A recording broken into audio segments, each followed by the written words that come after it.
acordar numa manhã em que o presidente do seu país manda tropas, não para uma zona de guerra no exterior, mas para um subúrbio onde sua tia mora, enquanto pede na TV que o governador e o prefeito sejam presos. Já avisei que vai dar merda isso. Pois é, e vocês acham que isso foi aonde? Algum país da América Latina? Algum outro país socialista? Uma ditadura do leste europeu? Uma ditadura da Oceania? Num país árabe? Afinal, adivinha onde é que foi isso? Nos Estados Unidos, exatamente! E é justamente esse tipo de expressão que nós vamos discutir hoje no nosso programa Ideologia, Socialismo no Século XXI. Solta a vinheta!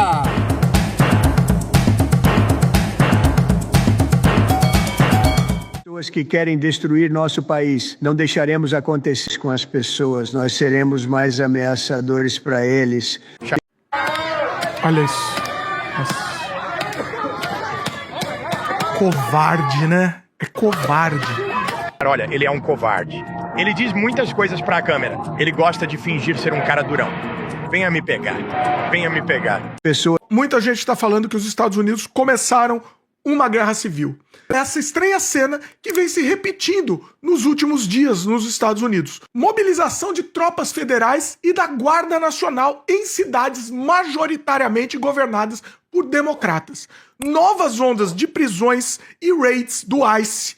Protestos em massa e uma justiça que tenta, às pressas, colocar freios legais. Isso aí é aqui nos Estados Unidos, aqui do lado. Agora me respondam vocês. Isso não é tirania? Isso o que é? Faça um julgamento desse tipo de atitude tomada por um governo que foi eleito dentro do sistema democrático do seu país, mas que adota essa postura. E é, por muitos, da direita, liberais, neoliberais, da extrema-direita, como modelo de democracia. Como modelo a ser seguido de governança no nosso país, por exemplo. Eles se pegam nisso. Eu quero saber a resposta que os bolsonaristas têm. Porque eles julgam o Brasil dentro da régua deles. Porque já que eles não estão no governo, deram o golpe e perderam, o Brasil passou a ser uma ditadura para eles. Não, senhor presidente, que é isso, presidente? Pra você poder falar, é? Eu não posso falar. Mas, senhor presidente, você está censurado? Estamos vivendo numa ditadura. Mas eu quero saber se o que o Trump está fazendo não é uma ditadura. Não é um processo ditatorial, não é um processo, né, de um governo tirânico. Será que não serve a mesma régua para os liberais? Mais ou menos, mais ou menos. Será que não serve a mesma régua para a direita dita civilizada, que de civilizado não tem nada? E Mais ou menos. é justamente isso o que nós vamos abordar hoje. Nós vamos abordar sobre o que é a tirania. O que leva, o que molda, o que caracteriza um sistema tirânico. Porque é tão fácil a gente chegar e falar, o Trump é um tirano. Sim, mas ele foi eleito democraticamente. Sim, mas ele está usando espectros tirânicos. E de onde é que vem essa concepção? De onde é que vem esse conceito? É o mesmo conceito que se usa, por exemplo, para dizer que Cuba é um regime tirânico? É o mesmo conceito que se usa para dizer que Maduro está e exerce com tirania, né, o governo do seu país, embora tenha sido eleito? O que faz a diferença entre as atitudes do Trump, né, tirânico, para as atitudes, por exemplo, de Cuba, atitudes que existem por Maduro? O Maduro, por exemplo, não manda o exército invadir cidades da Venezuela.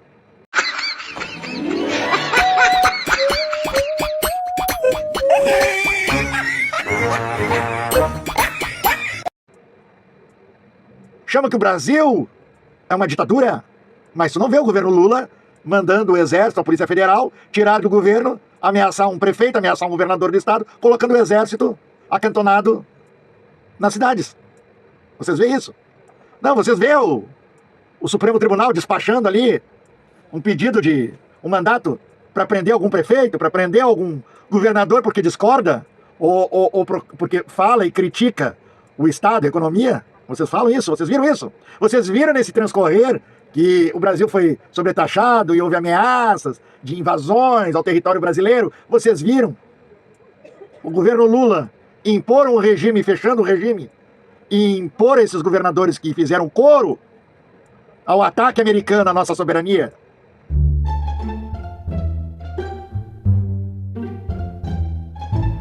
E a esses políticos, deputados vira-latas.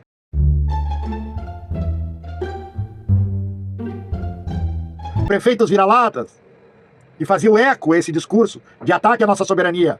O governo federal indo lá com a Polícia Federal e mandando prender, como o ICE faz nos Estados Unidos, ou como esse exército americano está se prestando esse papelão de tentar coagir prefeitos e governadores democratas. Você vê algum ataque aos estados do Brasil por parte do governo, aos governantes bolsonaristas? Eu acho que não. Qual é a régua, afinal? O que caracteriza uma tirania? É justamente isso que nós vamos conversar. E vai ser aqui. Ideologia no século XXI. Tá ouvindo o barulho das garrafas de champanhe estourando? As betes, os banqueiros e os bilionários estão fazendo a festa. É bom festa, né? Mas além de não terem convidado o povo, é o povo que vai pagar mais essa. Deputados bolsonaristas e o Centrão acabaram de tirar 35 bilhões dos cofres públicos. Eles derrubaram a chamada taxação BBB para proteger bancos, bets e bilionários. Isso significa menos de 35 bilhões de investimentos para melhorar a sua vida. Com uma ajudinha do Tarcísio, foram 251 votos favoráveis a essa farra e 193 contrários. Tadinhas das Bertes e dos banqueiros, né, Tarcísio? Ainda bem que eles têm vocês. Mas e o povo, como fica? Mas não vamos ficar calados. Se eles acham que a pressão popular passou, estão muito enganados. Gente, é isso aí. Vocês viram aí, né? O que o Congresso fez. Certo? Daí muitos vão dizer, mas eles estão fazendo contra o povo. Sim, mas eles foram eleitos pelo povo. Eles foram eleitos dentro de uma norma democrática. Mas eles agem tiranicamente, melhor dizendo. É justamente isso. E aí eu vou fazer aqui uma reflexão, tá, de um autor, que ele considerava que existem as possibilidades de construir um certo espectro tirânico com um certo nepotismo através do discurso de maioria. E eu vou dizer o seguinte, ele mesmo dizia que há a possibilidade de uma eleição livre e democrática no qual se vence por maioria através do voto absoluto, formas e expressões tirânicas. Mas como é isso aí, professor Roberto? Como é que é essa história? Bom, primeira coisa, o autor que fala sobre isso se chama Alexis de Tocqueville. Alexis de Tocqueville é um francês, tá? É um historiador. Ele é o cara da democracia americana, por incrível que pareça. Ele é um liberal, ele não é um comunista. Ele não é um socialista, ele não é um cara de esquerda, não é um pensador de esquerda, pelo contrário. Ele tem várias críticas ao marxismo. Tem várias críticas ao socialismo. É um dos mais ferrenhos, né, críticos do socialismo do século XIX. O Alexis de Tocqueville. E é o cara que é considerado o historiador da democracia americana. Tocqueville é considerado o historiador da democracia americana. É o cara que sempre defendeu a democracia americana. Mas, sendo ele um liberal, ele escreveu uma tese no qual ele diz que existe 100 possibilidades em uma eleição livre, no qual se vence por maioria através da votação absoluta, pelo voto da maioria, que arbitra sobre a eleição. Um processo dinâmico político tirânico. É essa a reflexão. Um liberal que caracteriza direitinho o nosso Congresso. De maioria tirânica. Mas que foi eleito democraticamente, por uma maioria absoluta. Eleitoralmente. Pelo sistema de votação eleitoral. As suas posições são extremamente tirânicas. Olha só o que aconteceu. Enquanto que o povo quer a taxação dos mais ricos, quer a taxação das bets, quer a taxação das fintechs, porque elas produzem o crime, elas organizam o sistema financeiro criminoso, de lavagem de dinheiro, de corrupção, porque não tem fiscalização nenhuma. Esses mesmos deputados, e prejudicam a nação, e prejudicam o povo brasileiro. Esses deputados, que foram eleitos democraticamente, agem contra a população brasileira, que elegeu eles. Não para serem tiranos, mas eles se comportam como tiranos dentro do Congresso. cada deputado da direita, ou cada deputado, melhor dizendo, porque isso aí também afeta também a esquerda também, afeta também setores ditos progressistas também, que se usam do mandato que foram eleitos, não para atender às necessidades da população, mas para atender às suas necessidades e às necessidades daqueles que bancam a sua campanha. Porque aqueles que bancam a sua campanha, que dão dinheiro para a campanha, os financiadores, eles não representam a maioria, eles nunca conseguiriam eleger ele como deputado ou governante. Mas sim a necessidade do voto do povo. Então, através do dinheiro que é dado para eles se transformam em um objeto, né, que pode ser vendido para esse povo como sendo democrático e que vai levar as bandeiras da população. E quando eles se elegem, eles agem de forma tirânica a esse mesmo povo que elegeu a eles. Ou seja, atendendo os interesses de quem bancou eles, de quem banca eles, quem mantém os privilégios deles. Enquanto houver um ser humano que tenha mais dinheiro que o outro, um ser humano compra outro. A sociedade capitalista faz com que 1% da população compre o trabalho de 99% das pessoas. A maioria das pessoas que está aqui me acompanhando acorda no horário que não quer, o corpo pede para dormir, ele levanta, pega um ônibus, um trem, vai a pé para um lugar onde vai fazer coisas que não gosta, passa o dia inteiro fazendo essas coisas, volta para casa para então ver os filhos, para passar poucas horas e dormir, porque não tem dinheiro e alguém compra esta pessoa por X horas por dia, 6, 8, 12. Se um ser humano pode comprar o trabalho do outro, isto faz com que também nesta sociedade que é capitalista, as pessoas comprem favores, as pessoas comprem interesses, as pessoas comprem tudo. Virtualmente é impossível que se o capital compra tudo, só não venha a comprar certos interesses de dentro do Estado. Ele compra tudo. Ele compra gentileza, porque dá uma gorjeta para alguém, ele compra sorriso, efetivamente ele compra o Estado. De Tocqueville, ele analisa que a igualdade excessiva poderia levar ao conformismo e empatia da sociedade. Certo? Isso é o pensamento liberal. Que a igualdade levaria a uma empatia. Ao mesmo tempo, ele aponta contradições na própria democracia americana, na democracia estabelecida pela Revolução Francesa, já que ele foi ministro do período Napoleão, né? Depois, em 1852, ele se retira, né, do governo de Napoleão, né, se aposentando da vida pública. Ele também fala sobre o despotismo brando e a ditadura da maioria. Esse fator de despotismo branco é o que hoje nós temos no Congresso. Existe um outro autor também, né, que ele fala sobre isso.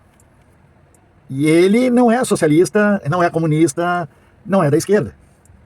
É o Adam Smith. Adam Smith, para quem não sabe, tá, é dito como o pai do capitalismo, pai da economia liberal, certo?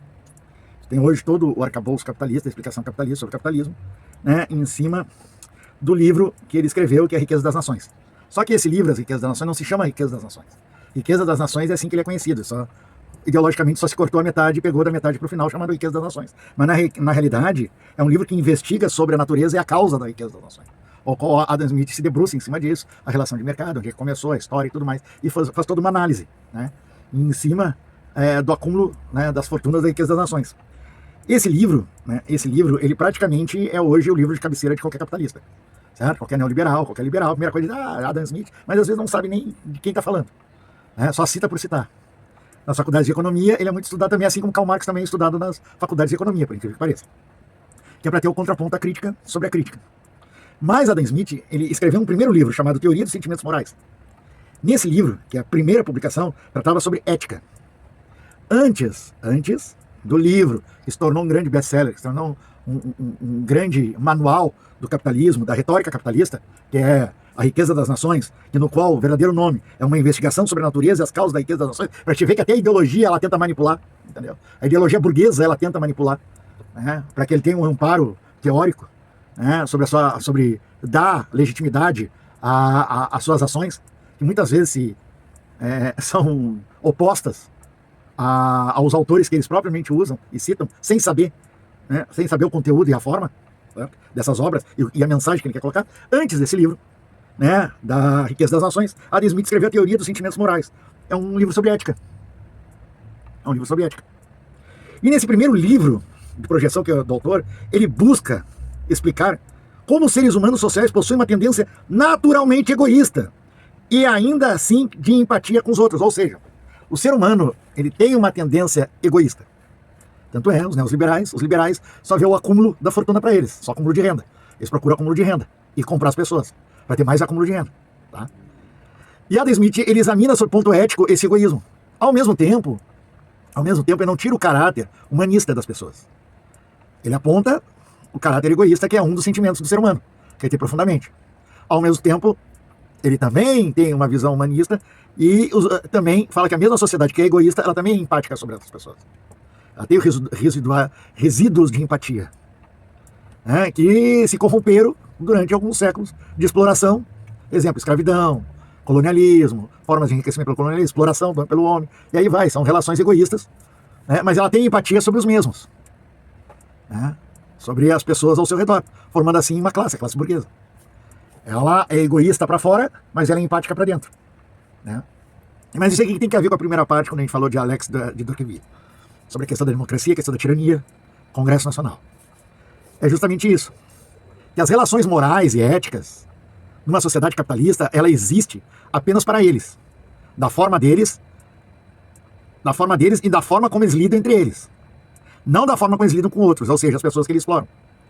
Por exemplo, Alex Tocqueville fala que muitas vezes na própria democracia pode haver, né, expressões tirânicas. É o que a gente observa no Congresso, que a gente tem, né, no empirismo, na observação empírica de como se atua, como eles atuam no nosso Congresso Nacional, né, principalmente a direita e a extrema-direita, o centrão, né, esses partidos mais oportunistas e fisiológicos, eles atuam defendendo a sua própria classe. Isso demonstra que eles têm empatia entre eles. Eles mesmos se defendem a classe deles. Mas eles necessitam do proletariado, que é o povo explorado, para eles chegarem até lá. Nesse caminho, eles não têm ética, porque eles compram, enganam, né? Eles se vendem como pessoas morais, como pessoas patriotas, como pessoas que vão defender, e ali eles se travestem como heróis, que podem solucionar o teu problema. E eles te vendem isso aí. E quando eles não conseguem te convencer nesse ponto de vista, eles compram o teu voto. Então, para te ver, que Adam Smith já falava isso aí. A relação egoísta e uma relação que não existe ética para fora, da própria classe deles. Mas eles mantêm internamente, dentro da classe burguesa deles, uma relação ética de acordos. Sabendo. E esses burgueses sabem, ó, eu vou investir em ti, vou te dar dinheiro para te eleger, tu vai me representar, mas tu precisa ter um discurso para te conseguir mais votos, porque com o meu voto tu não te elege, eu te elege com o meu dinheiro. Com o meu dinheiro que eu te dou, tu vai lá e compra o voto, ou então tu usa a mídia, usa mecanismos no qual tu te passe para eles, que a maioria dos votos tem muito mais força, como se fosse um deles. E daí eles constroem uma narrativa que é palatável para esse campo mais empobrecido, como se fosse resolver os problemas deles. Conseguindo o objetivo de entrar lá dentro, bom, agora se restabelece a minha relação ética que eu tenho contigo, que eu te financei, então tu vai operar numa relação de compromisso comigo, porque eu te dei o dinheiro para te conseguir os votos. Eles só te deram os votos. Porque foram comprados, porque eles venderam o voto deles, ou se deixaram se enganar pelo teu discurso. Ponto. Adam Smith já aponta isso aí. Adam Smith aponta isso aí. Não estou dizendo que Adam Smith é o supra-sumo, não. Eu estou analisando e fazendo uma reflexão empírica de uma das obras dele. Que ele fala perfeitamente. Uma das obras. Teoria dos Sentimentos Morais. E essa obra é antes da Riqueza das Nações. Ela antecede a Riqueza das Nações. Onde Adam Smith aponta que o ser humano, ele é egoísta por natureza. Mas também ele tem empatia sobre a sua mesma classe. A quem ele pertence. Essa empatia que faz a relação ética entre eles. De compromisso. Algo que ele não tem, que ele não tem com a classe proletária. Que ele utiliza da classe proletária os meios, melhor dizendo, ele utiliza da classe proletária para chegar ao objetivo dele. Os meios que ele usa para conseguir esses votos da classe proletária, da maioria da população, esses meios são dados pela burguesia que financia a campanha deles, e no qual ele se utiliza de mecanismos para enganar, para se fazer palatável para esse público, que vão dar o voto, porque o burguês sozinho que financia a campanha dele não tem condições de eleger um candidato sequer. Vocês entenderam? E daí o que acontece? Daí nós caímos em Alex Tocqueville, quando ele fala que a democracia, muitas vezes, embora de uma eleição de maioria democrática com voto direto e participação popular, ele pode servir para colocar tiranos em suas expressões. Tá explicado. Tá explicado a tirania que a gente vive hoje. Tá explicado por que Trump, que foi eleito por voto direto e democrático, de uma maioria de parcela da população americana, se utiliza de expressões tirânicas dentro do próprio país. Coloca militar, bota policiais, né, a expulsar pessoas, trabalhadores, advindos de outros países, migrantes, para fora do país. Aplica taxação, sabendo que isso vai prejudicar o próprio povo dele. Corta financiamentos de universidades que fazem pesquisa e tem um desenvolvimento crítico sobre o governo dele. Tenta mudar o currículo, né? Tenta mudar o currículo interno, impondo uma visão propriamente dele, do grupo dele, de forma tirânica. Né? Bota o exército para tentar agir os prefeitos e governadores democratas, né? Usa da mentira, da fake news, persegue os jornalistas, persegue a imprensa local. Então isso aí são formas tirânicas. Trata mal lideranças de outros países, né? Desrespeitoso. Isso são expressões tirânicas.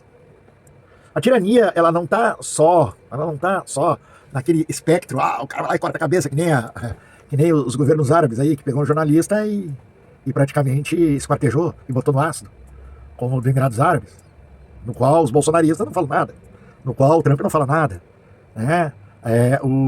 Os governos seculares, né, árabes, não tem democracia nenhuma e ali é de família para família, né? Séculos e séculos sem democracia, sem livre expressão, sem nada. Ali não é ditadura.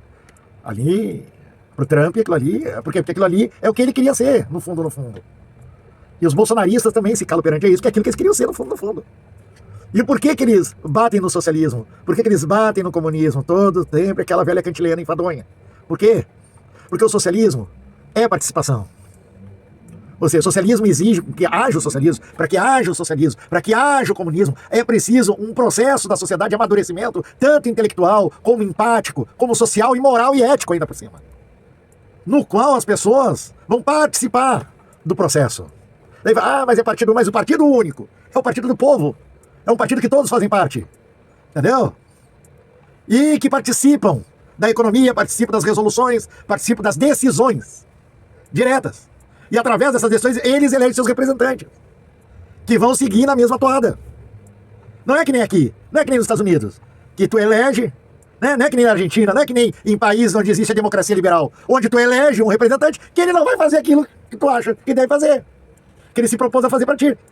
Ele vai atuar para as pessoas que bancaram a campanha dele, não para ti, tu só deu voto. Uma democracia liberal é assim. E a democracia liberal nos Estados Unidos, a democracia liberal brasileira, a democracia liberal argentina, a democracia liberal na França, na Alemanha, na Europa, dos países capitalistas. Todos eles têm a democracia liberal. Todos eles são liberais. Todos eles têm o seu parlamento eleito, o seu presidente eleito, de forma democrática, de forma que as pessoas vão lá e botam o seu voto na urna, né? Mas não tem a participação direta no governo. Porque para ter a participação direta no governo, só no socialismo. Na participação direta. Tem um outro autor, e aqui vamos um pouquinho mais para trás, chamado Montesquieu. Montesquieu, iluminista francês, suas obras, elas serviram de inspiração para a Revolução Francesa, em 1792, quase que 40 anos depois da morte, 39 anos depois da morte de Montesquieu, houve a Revolução Francesa, com a queda da Bastilha, onde a burguesia que não... Os burgos, né, a burguesia, os comerciantes, né, a classe burguesa, ela não tinha acesso ao poder na França, porque a França era aristocrata, tinha um estado aristocrático, monarquia e uma aristocracia. E abaixo da aristocracia vinha a plebe. E a burguesia fazia parte dessa plebe, porque eram os artesãos, os pequenos comerciantes, os pequenos industriários, os latifundiários, né, os que tinham terras, né, e membros também da aristocracia que criticavam o poder centralizado do governante. Né. Então Montesquieu, ele dizia o seguinte, olha só, Montesquieu dizia o seguinte, pois é, Montesquieu, né, que era um filósofo iluminista, né, um sociólogo iluminista, no qual teve uma grande contribuição para a Revolução Francesa, certo? Muitos anos depois da sua morte. Ele dizia o seguinte, que toda tirania, vamos dizer assim, que a tirania é um abuso completo contra toda a forma política. Não há justiça, o que ele dizia, não há justiça, nem a possibilidade que haja justiça através de um governo tirano. Bom, ele a partir daí começa a adjetivar, né? Começa a adjetivar a tirania. Ele vai mais além. Ele diz o seguinte, tá? Que os regimes tirânicos, né, regimes de tirania, são fruto da quebra da alternância do poder, que é um princípio fundamental nos regimes democráticos. Ou seja, que quando há quebra da alternância do poder nos regimes democráticos, tu vai ter aí regimes tirânicos, de tirania. Vamos analisar o espectro da nossa história. Tá? O Brasil se inicia, esse período republicano, já é uma quebra de poder, apesar que o poder no Brasil era exercido pela família real, certo? Dos Orleans e Bragança, né? Dom Pedro II. A República, o processo republicano brasileiro, nada mais foi que um golpe. É um golpe de uma classe social retirando a aristocracia e a monarquia, do regime monárquico, absolutista. E colocando em então, dando um verniz democrático, tá, ao processo republicano, que não passava, né, de uma tomada de poder por oficiais, né, militares e setores da burguesia, tá, dos burgos, como na Revolução Francesa. Só que na Revolução Francesa, né, existia muito mais participação e no processo republicano brasileiro não houve participação popular. Apenas foi um setor militar que tomou poder, simplesmente foi lá e tomou poder, né? Logo em seguida, depois do processo republicano, houve várias tentativas de rupturas, necessidade de criação de constituição, processos constitucionalistas, né, processos de revoltas, que foram sendo aplacadas com a tirania do grupo que ficou no poder. Em 1930 tem a Revolução Getulista, certo? Que também toma o poder. O processo de eleição até então, até o Getúlio Vargas, certo? Era imposto pela República Constituída para dar um verniz democrático e a uma alternância de poder. Por isso, a República Café com Leite, chamava República Café com Leite. Porque a alternância de poder ficava entre Minas Gerais e São Paulo. Ou seja, ainda quem estava no poder ainda era um regime tirânico. Porque, embora travestido de uma democracia eleitoral, nem todo o povo participava desse processo. Mulheres não podiam votar, negros não podiam votar, né? Negros não podiam votar, apesar de terem sido libertos, não poderiam votar. Trabalhadores analfabetos não poderiam votar. Trabalhadores não poderiam votar. Pessoas que não fossem de proeminência social ilibada não poderiam votar. Ou seja, o processo democrático brasileiro de votação, até a Revolução de 30, até 1930, ela era feita apenas circuncisada a um pequeno grupo, aos coronéis, a militares de alta patente, não podia ser de baixa patente, aos burgueses, banqueiros, donos de indústrias, ou seja, a elite. Os trabalhadores não podiam votar. Praticamente a maioria dos trabalhadores não votava. Então o voto, por exemplo, era um voto aberto, não tinha segredo, não tinha o sigilo do teu voto. Se fosse votar, tu era obrigado a mostrar o teu voto e eles iam saber em quem tu votava e tu recebia represálias se não votasse no candidato Y mandado pelo coronel da região. Ou seja, era voto a cabresto. Então a gente via muito que existia muita corrupção nesse processo. Para quê? Para a burguesia não perder o controle. Eu pergunto, isso ainda é uma forma tirânica de exercer a dita democracia liberal? Apenas para ter uma certa legitimidade, né, para não contrariar, né, o que dizia Montesquieu, que o regime tirânico é aquele que interrompe o processo de alternância do poder. Para manter essa dita alternância do poder, tu cria mecanismos onde, por meio superficiais, tu cria uma certa legitimidade. Mas não tinha legitimidade. A legitimidade real é quando o povo participa. Então nós tínhamos, nesse processo antes de 30, o governo Café com Leite, que era a alternância entre Minas Gerais e São Paulo. Um ano, uma gestão era de um paulista, escolhido pela elite paulista, votada com a elite mineira, e na outra gestão era a elite mineira, né, com apoio das elites da burguesia paulista. Então eles mantinham essa alternância no poder, entre eles. Não era uma alternância no sistema democrático. O que enfraqueceu o processo republicano. O que enfraqueceu a república, dita república. E propiciou a tomada de poder por Getúlio Vargas em 1930. A Revolução de 30, ela retirou o Washington Luiz da presidência e o Getúlio Vargas tomou conta. Começa a dita República Nova. E não era república, era uma tirania também, exercida por um grupo no poder e não tinha alternância no poder. E aqui a gente não está entrando no mérito do que foi feito, do que não foi feito, a gente está analisando a relação social, política, né, da relação da tirania, como é que ela se apresenta. Apesar dos avanços alguns avanços trabalhistas e avanços sociais, apesar que esses avanços trabalhistas e avanços sociais eram necessários pelo próprio sistema capitalista, por causa do avanço do socialismo no leste europeu, né, e na Europa, o capitalismo teve que se submeter. A palavra correta é dizer que o capitalismo ele cedeu, mas por pressão das revoluções socialistas que estavam pipocando em toda a Europa, né, e também aqui na América. Né? O que acontece nesse período de 30? Getúlio Vargas ele coloca uma série de reformas. Essas reformas, né, eram necessárias para que houvesse um desenvolvimento e que refreasse algum tipo de processo de contra-revolução. Né? Era necessário que Getúlio Vargas fizesse isso. Foi o que ele fez. Legislação trabalhista, né? Mulheres podendo votar, e outros avanços na área trabalhista, principalmente, o salário, né? Readequação das leis trabalhistas. Mas a democracia em si não existia. Tu tinha um parlamento, tu não tinha uma Constituição, a Constituição ela foi feita em 4 paredes por Getúlio Vargas, né? E depois desse processo. Em 45, tiram ele do governo, certo? Né? E depois ele tem o processo eleitoral, né? Quando tira o Getúlio do governo, ele se reelege outra vez. Ele retorna outra vez num processo eleitoral. Aí sim, um processo legitimado por uma eleição democrática, no qual ele retoma outra vez o governo, só que ele se mata em 54. Em 54 assume o Café Filho, que era o seu vice, né? Ele assume, buscando uma política econômica mais ortodoxa para combater a inflação, que estava galopante. No entanto, ele enfrentou uma crise política que culminou em seu afastamento. Olha, outro golpe. Sendo substituído por Carlos Luz. E, posteriormente, Juscelino Kubitschek, que houve a eleição de Juscelino Kubitschek. Sendo que Carlos Luz ele não queria entregar o governo. E quase houve um processo de manter o golpe que foi dado no Café Filho. O Café Filho, que era vice de Getúlio, ele também sofreu um golpe do Carlos Luz junto com um grupo de militares. Assume Juscelino Kubitschek depois de um processo eleitoral, novamente um processo eleitoral, sendo que Juscelino Kubitschek ele ganha, mas existia um processo de não deixar ele assumir. Houve uma contra-reação, Juscelino Kubitschek assume. Com o vice, né, João Goulart. Assumindo o poder, em 1960, tem uma nova eleição, aí se restitui o calendário eleitoral.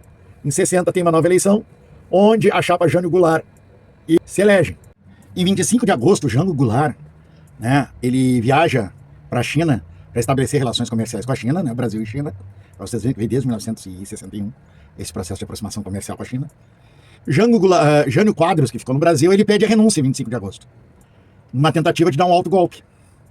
Ele justifica essa renúncia através de forças, né, que estavam impedindo ele de governar, e por essa razão ele pediu, né, a renúncia numa intenção de dar um alto golpe. O Congresso, né, ele aprova a renúncia dele, só que tenta impedir pelo menos que o vice assumisse, que era o Goulart, o João Goulart, o Jango. Nesse processo, se insurge no Rio Grande do Sul Leonel Brizola, que era governador do estado, e começa o movimento da legalidade, que depois vai ganhando adeptos no Brasil todo e isola, né, os golpistas que eram o Congresso, capitaneado por Tancredo Neves, exatamente, vocês escutaram, Tancredo Neves era presidente do Congresso em 1961, ele impede, né, com que a Constituição, que eles mesmos fizeram, rasgando a Constituição que eles mesmos fizeram, que o vice assumisse, constitucionalmente. Era um direito constitucional, no caso da vacância da presidência, o vice assumir. Dizia que Jango era comunista, porque tinha uma aproximação com o Che Guevara, tinha uma aproximação com a China, né? Então, o Jango era comunista. Mas, na realidade, quem deu a medalha do Cruzeiro do Sul para o Che Guevara foi o Jânio Quadros, foi no governo do Jânio Quadros ainda, né? Entre 60 e 61. O que acontece com isso? Com a campanha da legalidade, esse setor ele fica isolado. E eles são obrigados a dar posse para o Jango, só que em cima de um acordo, para não ter uma guerra civil. Ou seja, um golpe dentro do golpe, que era transformar o sistema presidencialista num parlamentarismo. Sendo que depois de um ano depois, se faz um plebiscito. Nesse plebiscito, o parlamentarismo era um fracasso só, né? O Tancredo Neves não sabia governar como primeiro-ministro. É um fracasso. Congresso, imagina, Congresso governando, é que nem hoje em dia, né? Que vocês veem aí, né? Corrupção rolando solto. E daí o que acontece? O povo vota no plebiscito e volta ao sistema presidencialismo. Aí Jango assume com todas as suas forças constitucionais novamente restabelecido, por força e voto popular, num plebiscito. Onde eu quero chegar? Até aí, vocês podem observar que o Brasil teve golpes, pequenos períodos democráticos, eleitorais, de alternância de poder, como Montesquieu coloca, que todo regime tirânico ele é fruto da quebra de alternância de poder, da alternância de poder. E no Brasil, o que tu teria? Tu teria, até 1961, tu teria esses cortes sempre na democracia brasileira. Né? O povo sempre aleijado da participação do poder, e cada vez mais. Porque o povo já não participava da eleição, a eleição sempre era só aristocracia e burguesia, só dos poderosos. Daí, fora isso, vinha os golpes e a tirania de Getúlio Vargas, e depois a eleição de Getúlio Vargas em 54, depois ele morre, se mata, comete suicídio, e daí novamente temos um período instável, com golpes contra golpe, e daí outro período democrático que elege João Goulart, Juscelino Kubitschek antes, e depois Jango, e por fim o Congresso não querendo dar a posse para Jango Goulart, em 61, impondo uma mudança na Constituição brasileira, da forma de governamental, uma forma de governo sem consultar a população, o Congresso, sem consultar a população, com a ajuda da força coercitiva do Exército, setores do Exército. Então se chegou aí a um denominador comum, ou guerra civil, ou se acorda isso. Jango, como sempre, acordou, vamos lá, vamos tocar logo esse novo sistema. Tancredo Neves se torna o primeiro-ministro, falha flagrosamente um parlamento fracassado, por causa da tradição que se tem dos nossos congressos serem corruptos, né? E apenas serem sempre de maioria, no qual se afastam, né, da vontade popular e se apegam aos interesses de uma minoria, que é a burguesia. Retoma outra vez, através do plebiscito daí popular, com a participação popular, o comando para o Jango. Jango começa então a fazer uma série de reformas necessárias para a sociedade brasileira, no qual enfrenta resistência no Congresso. Enfrenta resistência em setores religiosos, em setores conservadores da sociedade brasileira.